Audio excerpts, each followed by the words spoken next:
buscan la ilusión de los que perdieron todas las promesas que se van, y los que en cualquier guerra se cayeron. Todo está guardado en la memoria, sueño de la vida y de la historia, el engaño y la complicidad de los genocidas que están sueltos, el indulto y el punto final a las bestias de aquel infierno. Todo está guardado en la memoria, sueño de la vida y de la historia. La memoria despierta para mí a los pueblos dormidos que no la dejan vivir libre como el río.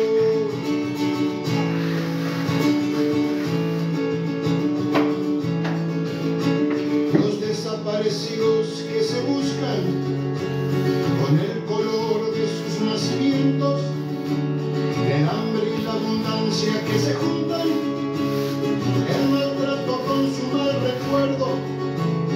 Todo está clavado en la memoria, espina de la vida y de la historia.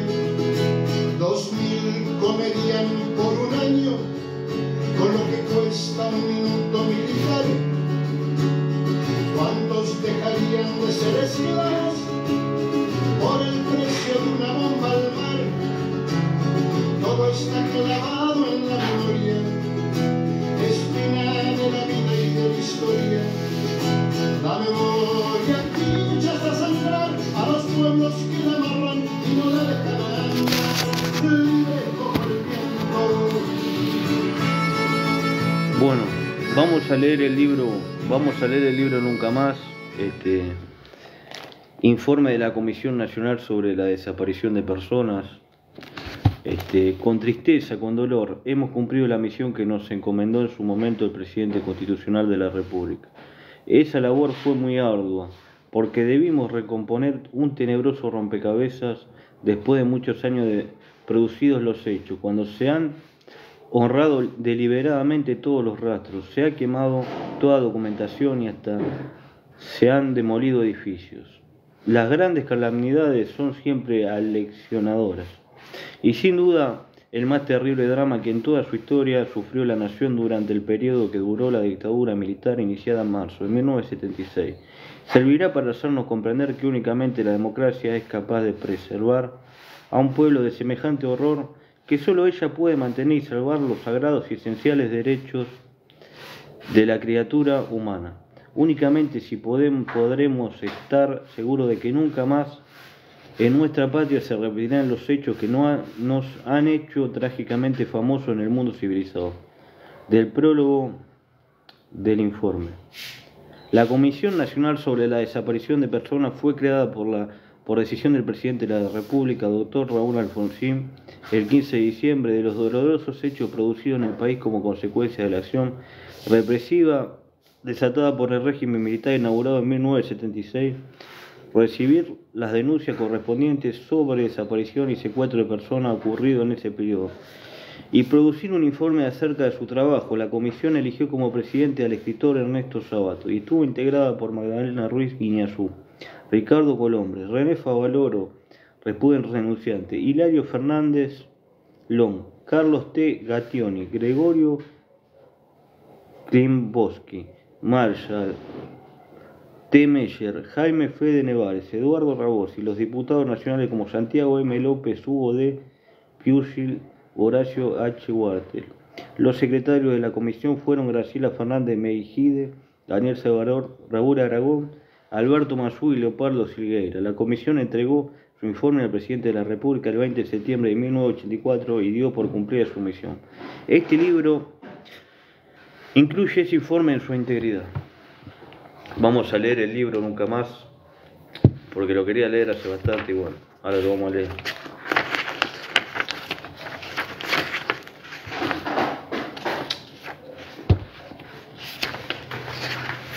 Prólogo. Durante la década del 70 la Argentina fue convulsionada por un terror que provenía tanto desde la extrema derecha como de la extrema izquierda, que durante largos años debió sufrir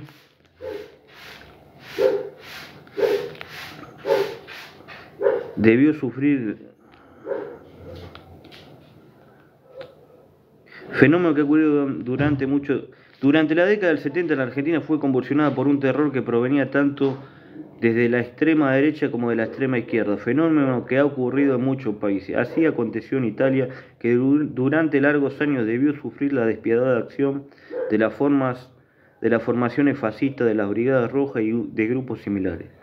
Pero esa nación no abandonó en ningún momento los principios del derecho para combatirlo, y lo hizo con absoluta eficacia, mediante los tribunales ordinarios, ofreciéndolos a los acusados todas las garantías de defensa en juicio y en ocasión del secuestro de Aldo Moro, cuando un miembro de los servicios de seguridad le propuso al general Della Chiesa torturar a un detenido que parecía saber mucho, le respondió con palabras memorables: Italia puede permitirse perder a Aldo Moro, no, en cambio, implantar la tortura. No fue de esta manera.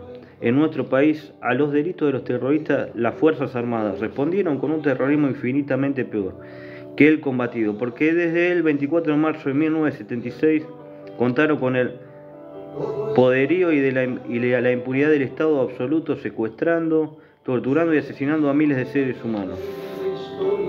Nuestra comisión no fue instituida para juzgar, pues para eso están los jueces constitucionales, sino para indagar la suerte de los desaparecidos, el curso de estos años aciagados de la vida nacional. Pero después de haber recibido miles de declaraciones y testimonios, de haber verificado o determinado la existencia de cientos de lugares clandestinos de detención y de acumular más de 50.000 páginas documentales, tenemos la certidumbre de que la dictadura militar produjo la más grande tragedia de nuestra historia y la más salvaje.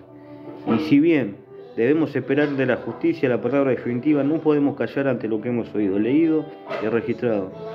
Todo lo cual va mucho más allá de lo que pueda considerarse como delictivo para alcanzar la tenebrosa categoría de los crímenes de lesa humanidad con la técnica de la desaparición y sus consecuencias. Todos los principios éticos que las grandes religiones y las más elevadas filosofías exigieron a lo largo de milenios de sufrimiento y calamidades fueron pisoteados y bárbaramente desconocidos. Son muchísimos los pronunciamientos sobre los sagrados derechos de la persona a través de la historia y en nuestro tiempo, desde los que consagró la Revolución Francesa hasta los estipulados en las Cartas Universales de Derechos Humanos y en las grandes enciclopedias de este siglo.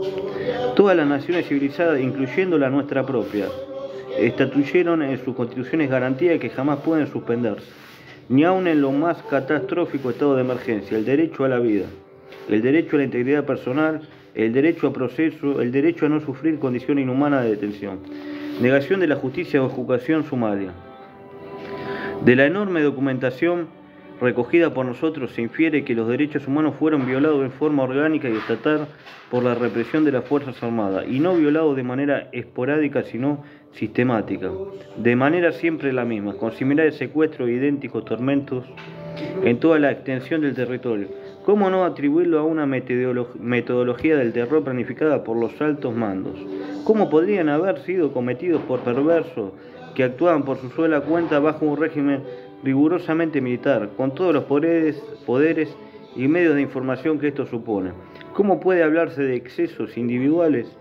De nuestra formación surge que esta tecnología del infierno fue llevada a cabo por sádicos pero regimentados ejecutores. Si nuestra inferencias no bastaran, ahí están la palabra de despedida pronunciada en la Junta Interamericana de Defensa por el jefe de la delegación argentina, General Santiago Mar Riveros, el 24 de enero de 1980. Hicimos la guerra con la doctrina en la mano, con las órdenes escritas de los comandos superiores. Así, cuando el clamor universal por los horrores perpetrados miembros de la Junta Militar de programa, los excesos de la represión, inevitables en una guerra sucia, revelaban una hipócrita tentativa de descargar sobre subalternos independientes los espantos planificados. Los operativos de secuestro manifestaban la precisa organización, a veces en los lugares de trabajo de los señalados, otras en plena calle y a la luz del día, mediante procedimientos ostensibles de la fuerza de seguridad, que ordenaban zona libre a la comisaría correspondiente cuando la víctima era buscada de noche en su propia casa, Comandos armados rodeaban la manzana y entraban por la fuerza, aterrorizaban a padre y niños, a menudo amordazándolo y obligándolos a presenciar los hechos. Se apoderaban de la persona buscada, la golpeaban brutalmente, la encapuchaban y finalmente la arrastraban a los autos o camiones, mientras el resto del comando casi siempre destruía o robaba lo que era transportable. De ahí se partía hacia el antro en cuya puerta podía haber inscritas las mismas palabras que Dante leyó en los portales del infierno: abandonar toda esperanza a los que entráis. De este modo, en nombre de la seguridad nacional, miles y miles de seres humanos, generalmente jóvenes y hasta adolescentes, pasaron a integrar una categoría tétrica y fantasmal, la de los desaparecidos. Palabra, triste privilegio argentino, que hoy se escribe en castellano en toda la prensa del mundo. Arrebatados por la fuerza, dejaron de tener presencia civil. ¿Quiénes exactamente los había secuestrado? ¿Por qué? ¿Dónde estaban? No se tenía respuesta precisa a estos interrogantes. Las autoridades no habían oído hablar de ellos, las cárceles no los tenían en su celda. La justicia los desconocía y los habeas corpus solo tenían por contestación el silencio. En torno de ellos crecía un ominoso silencio. Nunca un secuestrador arrestado, jamás un lugar de detención clandestino individualizado, nunca la noticia de una sanción a los culpables de los delitos. Así transcurrían días, semanas, meses, años de incertidumbre y dolor de padres, madres e hijos, todos pendientes de rumores, debatiéndose entre desesperadas expectativas de gestiones innumerables e inútiles, de ruego a influyentes, a oficiales de alguna fuerza armada que alguien les recomendaba, a obispos y capellanes, a comisarios. La respuesta era siempre negativa.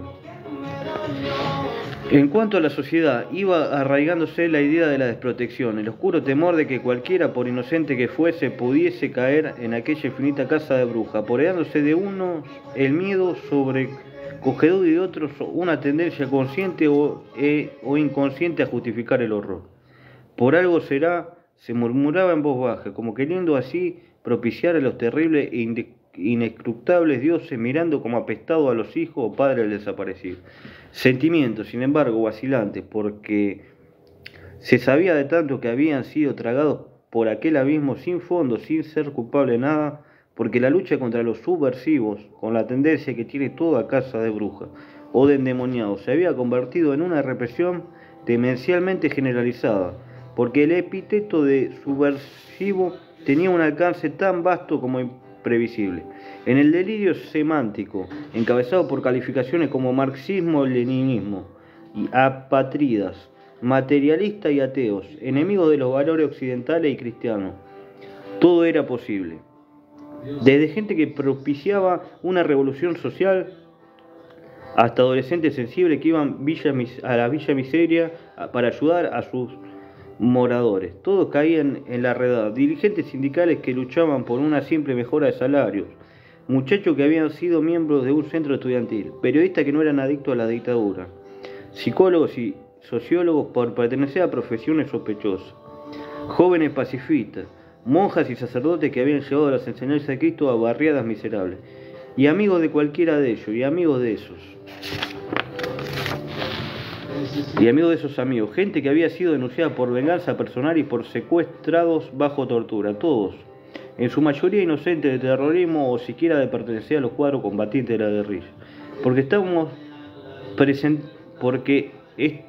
porque estos presentaban batalla y morían en el enfrentamiento, se suicidaban antes de entregarse, y pocos llegaban vivos a manos de los represores. Desde el momento del secuestro, la víctima perdía todos los derechos, privada de toda comunicación con el mundo exterior, confinada en lugares desconocidos, sometida a suplicios infernales, ignorante de su destino, mediato o inmediato, susceptible de ser arrojada al río o al mar, con bloques de cemento en sus pies, reducida a ceniza.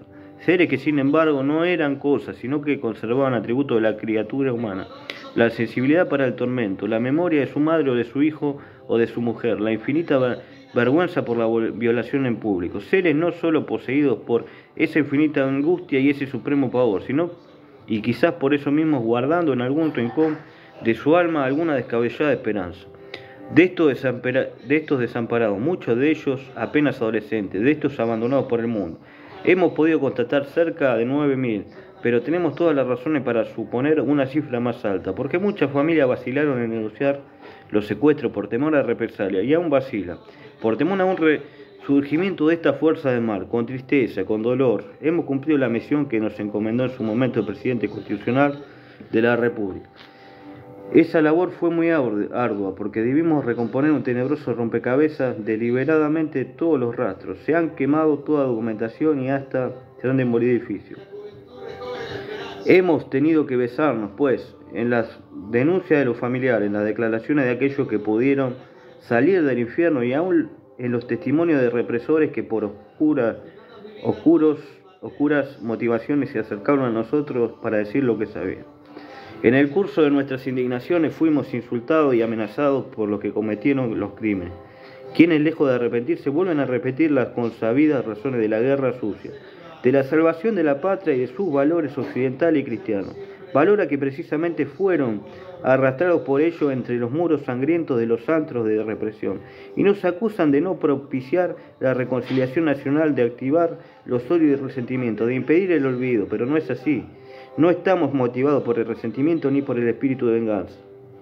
Solo pedimos la verdad y la justicia, tal como por otra parte las han pedido las iglesias de distintas confesiones, entendiendo que no podrá haber reconciliación sino después del arrepentimiento de los culpables y de una justicia que se fundamente en la verdad, porque si no debería echarse por tierra la trascendente misión que el Poder Judicial tiene en toda comunidad civilizada, verdad y justicia.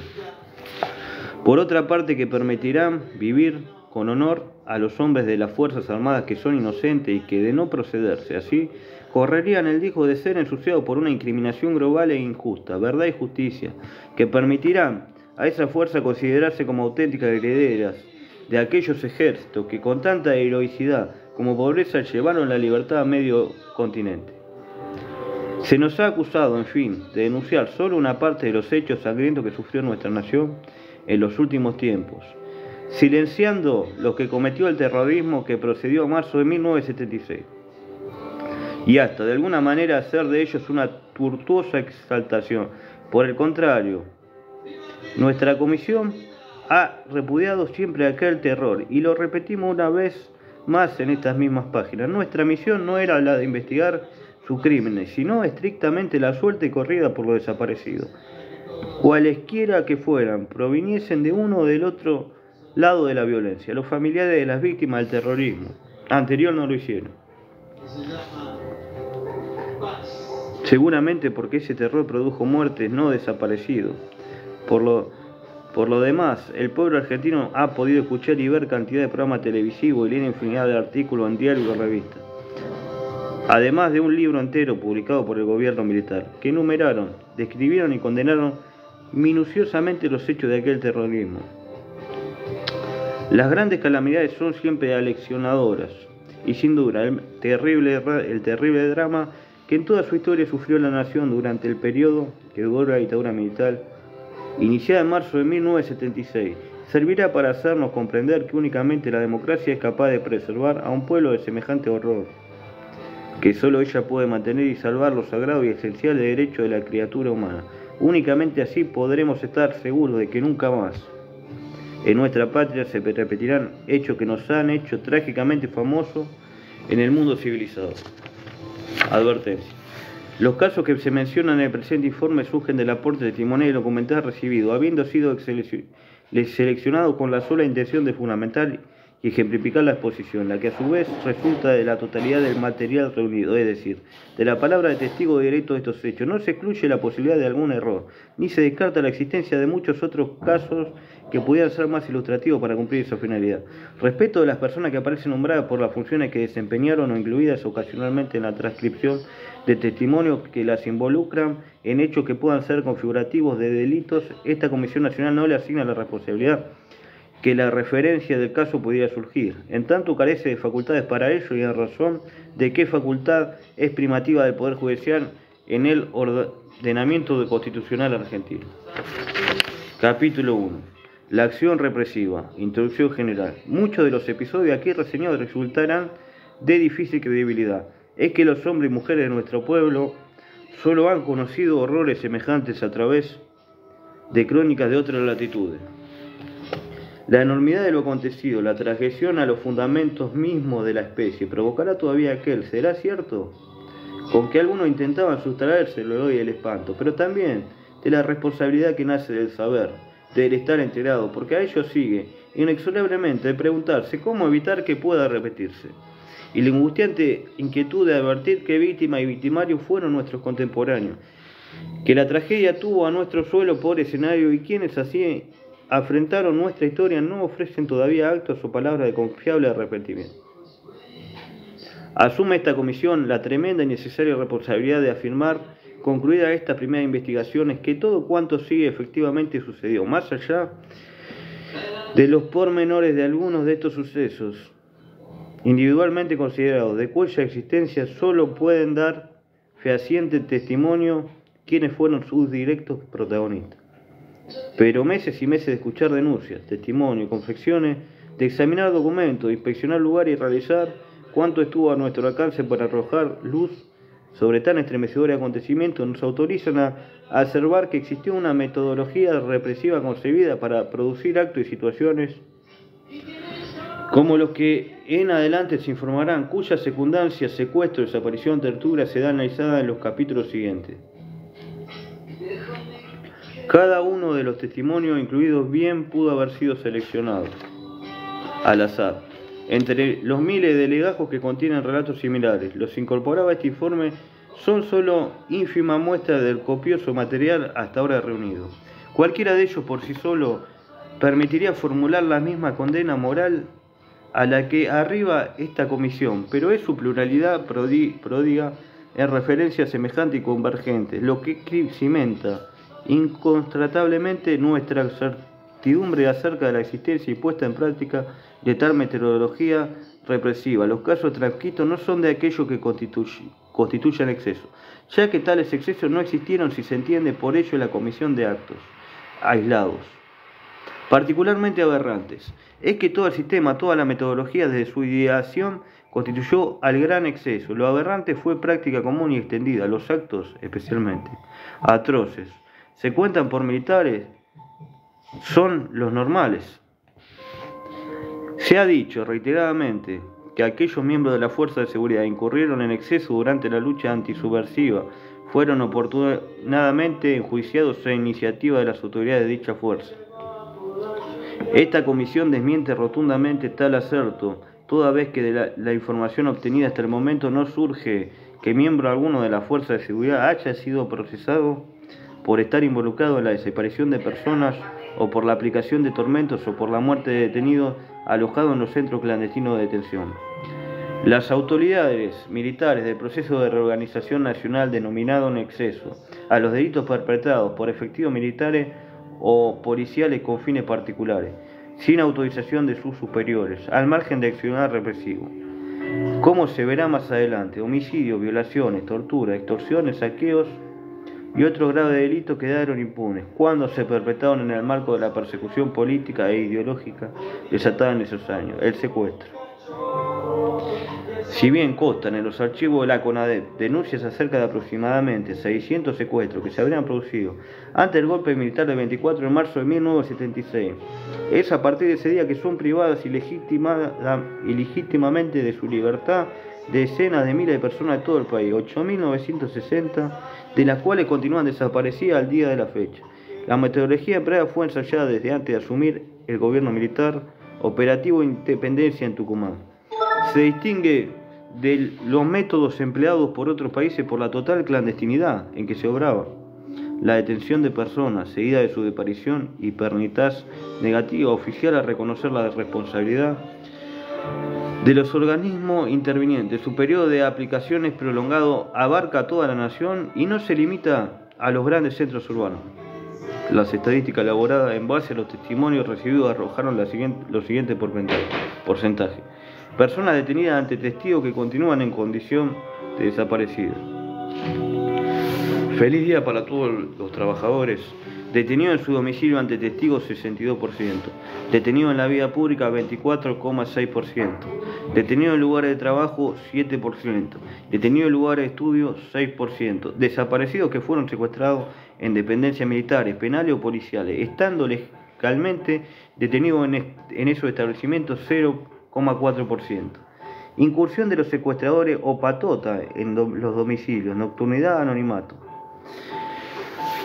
Con la introspectiva irrupción del grupo a cargo del secuestro comenzaba el primer acto del drama que envolvería tanto a las víctimas directas como a los familiares afectados. De esto y de otros miles de testimonios que están en los archivos de la CONADEP, deducimos que dentro de la metodología del secuestro como forma de detención, los operativos se realizaban a altas horas de la noche o de la madrugada, generalmente en días cercanos al fin de semana, asegurando así un lapso antes que los familiares pudieran actuar. Generalmente en el domicilio, interrumpía una patota o grupo integrado por 5 o 6 individuos. A veces intervenían varios grupos, alcanzando hasta 50 personas en algunos casos especiales.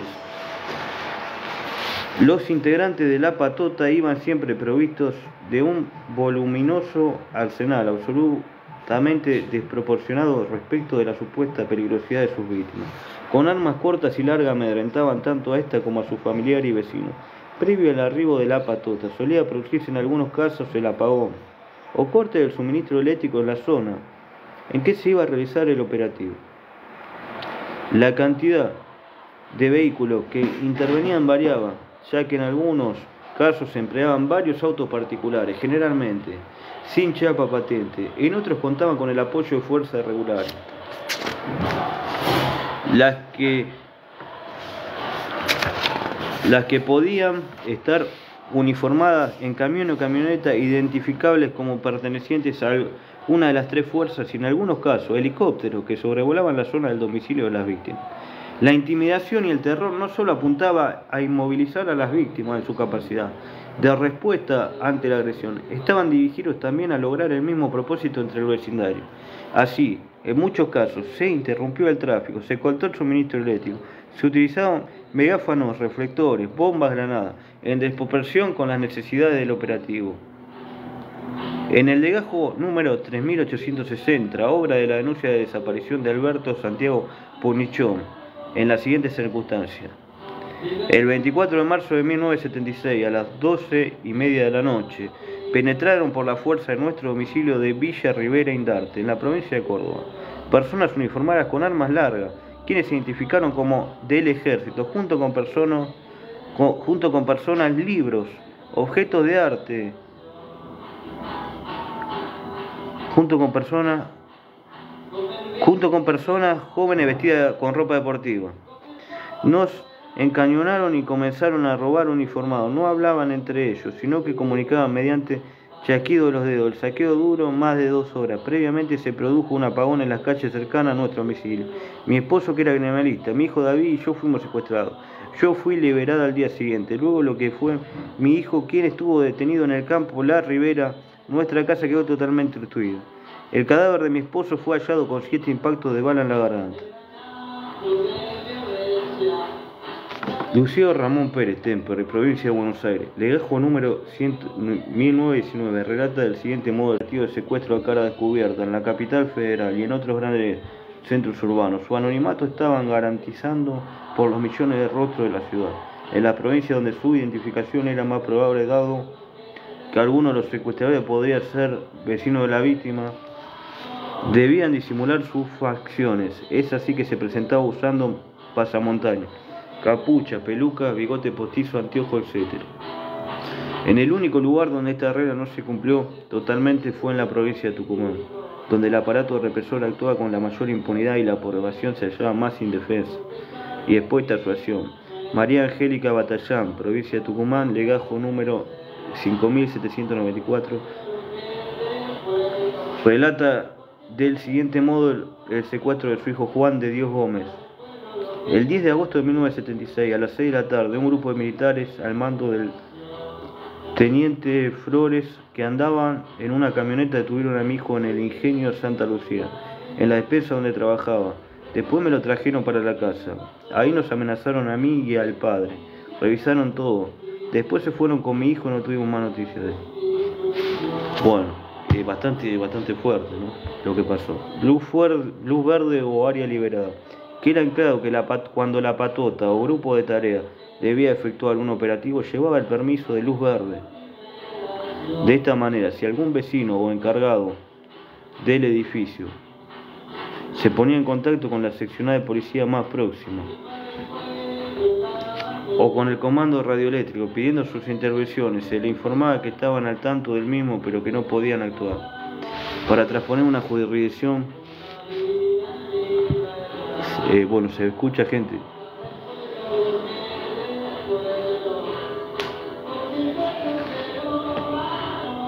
Para trasponer una jurisdicción policial, las fuerzas operantes debían pedir la luz verde, lo cual hacían mediante el uso de radiotransmisor o bien estacionado unos minutos frente a la respectiva comisaría o incluso al propio departamento central.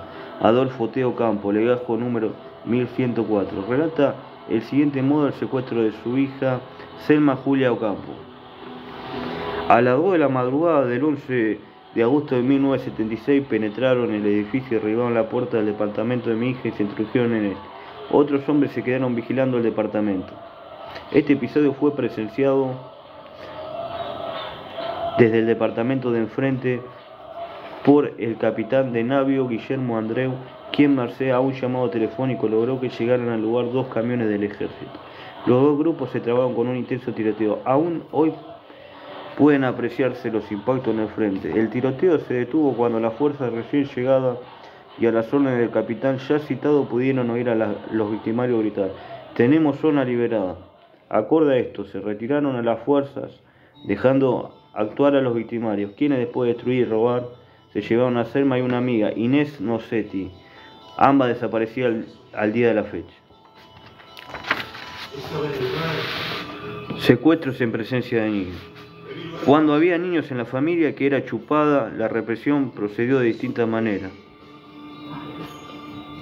Niños dejados en la casa de algún vecino para que éste se hiciera cargo.